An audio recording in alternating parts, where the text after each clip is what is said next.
And may mga magagandang pagbabago din na maaari namang maganap sa inyo dahil sa inyong good karma. At saka ito guys, nararamdaman natin na magbabago yung daloy ng karma sa buhay niyo mga kapiksi. Kasi for some of you guys, pwedeng naghihirap kayo dahil may mga bad karma kayo or may mga karmic debts din kayo na pinagbabayaran nyo as a consequence. Minsan guys, nakakagawa tayo ng masama na hindi natin alam, no? Pwedeng hindi nyo sinasadya, nakapagsabi ka ng hindi maganda sa kapwa mo. Meron na agad yung katumbas na bad karma.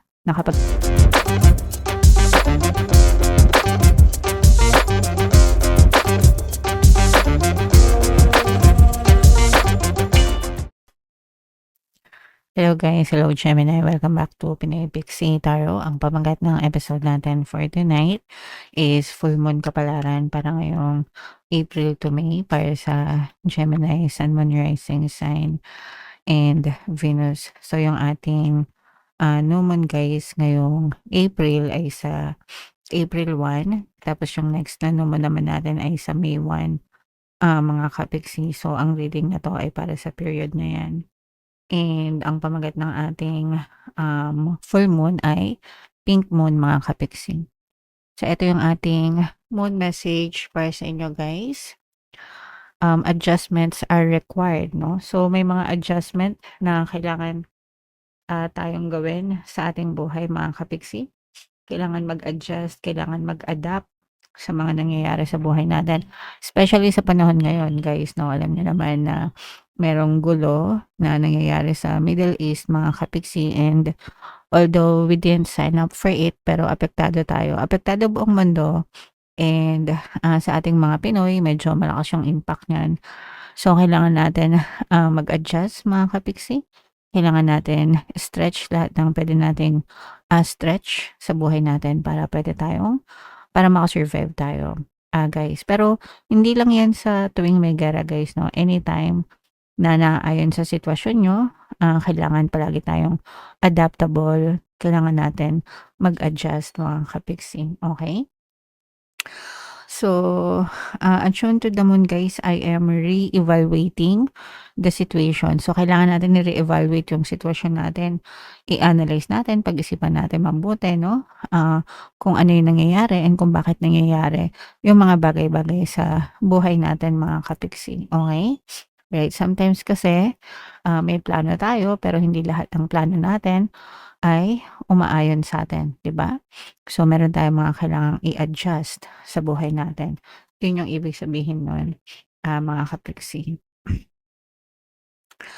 And additional meaning nitong card na to guys, your life may be out of balance and this may be causing your issues.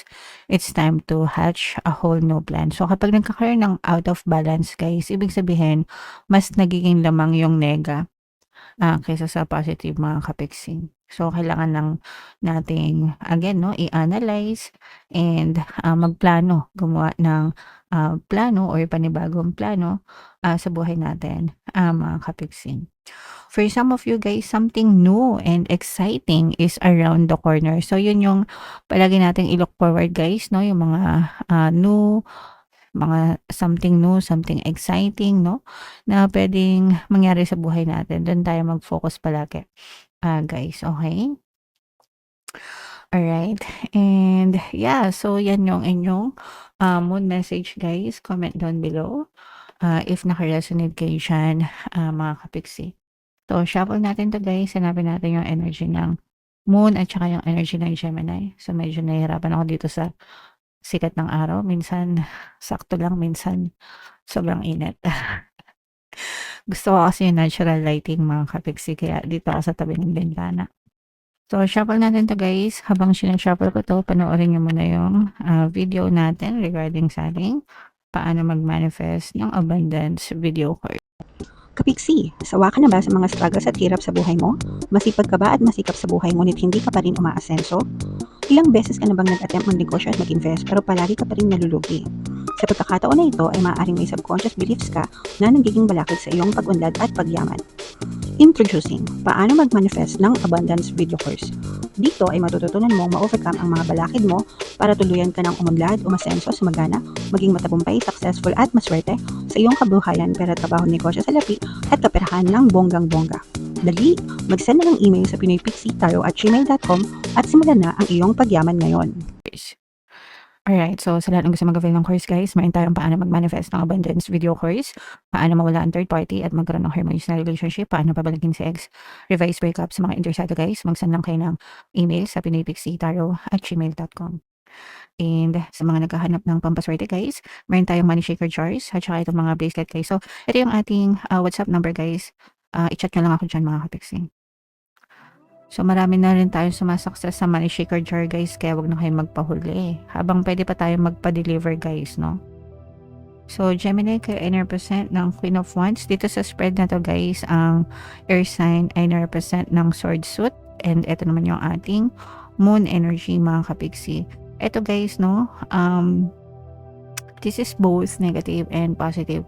Sa negative guys, ang nakikita natin dito is for some of you talagang sangkatutak na pagtitiis yung inyong ginagawa guys, no? Ito talaga parang kinakaya nyo mga kapixie hanggang kaya nyo. Talagang hindi kayo nag-give up mga kapixie sa mga pagsubok sa buhay. And kahit na patong-patong, kasi yung iba sa inyo patong-patong na yung mga pagsubok, maraming dalahin or maraming obligasyon, pero kinakaya nyo pa rin mga kapixie. Pero nararamdaman din natin yung exhaustion nyo, yung pagod nyo guys, pero nangingibabaw pa rin sa inyo yung hanggang kaya titiisin. And ganun naman talaga tayo guys, no? Lalo na tayo mga Pinoy, sanay tayo sa ganyan pagiging matiisin guys, no? And don't worry guys, hindi kayo nag-iisa, and wag nyo masyadong parusahan yung sarili nyo. Kung napapagod na kayo mga kapixie, pwede naman kayo magpahinga and humingi kayo ng tulong, no? Sa pamilya nyo, kung sino pwedeng tumulong sa inyo, di ba? Pwedeng asawa mo, magulang mo, mga kapatid mo, mga anak mo.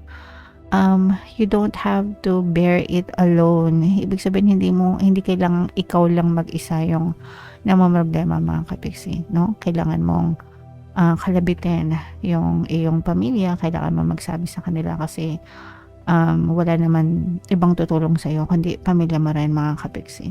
Pero don't be too hard on yourself guys, no? This too shall pass, lilipas din ito. Kung may mga problema man kayo or pagsubok, just tell yourself, malalampasan nyo rin yan mga kapixie, okay? And may mga magagandang pagbabago din na maaari namang maganap sa inyo dahil sa inyong good karma. At saka ito guys, nararamdaman natin na magbabago yung daloy ng karma sa buhay nyo mga kapixie. Kasi for some of you guys, pwedeng naghihirap kayo dahil may mga bad karma kayo or may mga karmic debts din kayo na pinagbabayaran nyo as a consequence. Minsan guys, nakakagawa tayo ng masama na hindi natin alam, no? Pwedeng hindi nyo sinasadya, nakapagsabi ka ng hindi maganda sa kapwa mo. Meron na agad yung katumbas na bad karma.